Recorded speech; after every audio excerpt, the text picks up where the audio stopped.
తర్వాత వచ్చేసి మనకు తులా లగ్నం. తులా లగ్నానికి చూసుకున్నట్లయితే తర్వాత 1, 2, 3, 4, 5, ఆరో స్థానంలో తులా లగ్నానికి ఆరోగ్యం సూపర్. ఆరోగ్యపరంగా సూపర్. ఎందుకంటే ఆరో స్థానంలో మనకు పాపగ్రహాలు ఉండడం మంచిది. శని ఆరో స్థానంలో ఉన్నాడు కాబట్టి లగ్నానికి చాలా మంచోడు కాబట్టి ఈ లగ్నానికి తులా లగ్నానికి శనేశ్వరుడు యోగకారకుడు కాబట్టి ఎందుకంటే తులా లగ్నానికి పంచమాధిపతి అవుతాడు. సో కుంభంలో శని ఉచ్చ స్థితిని పొందుతాడు. సో కాబట్టి శని మంచిగా ఆరోగ్యం బాగా ఇస్తాడు. ఆరోగ్యపరంగా బాగుంది.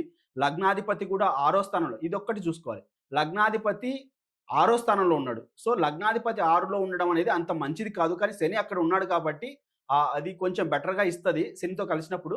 కానీ ఎంతైనా మనకు శుక్రగ్రహానికి మనం చేసుకోవడం బెటర్. శుక్రగ్రహానికి ఒకరికి చేసుకోవాలి. ఆ గ్రహానికి 6లో ఎందుకంటే 6లో శనితో కలిసి ఉన్నాడు కాబట్టి. తర్వాత మళ్ళీ శుక్రుడు శని నుంచి విడిపోయేసి మళ్ళీ ఇక్కడికి వచ్చేస్తాడు. రవితో కలుస్తాడు.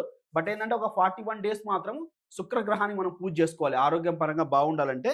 తర్వాత వచ్చేసి 7లో రవి బుధులు ఉన్నారు కాబట్టి రవి అంటే కొంచెం డామినేట్ చేసే ప్లానెట్ అన్నమాట. అంటే పబ్లిక్‌తో మనం ఏందంటే కొంచెం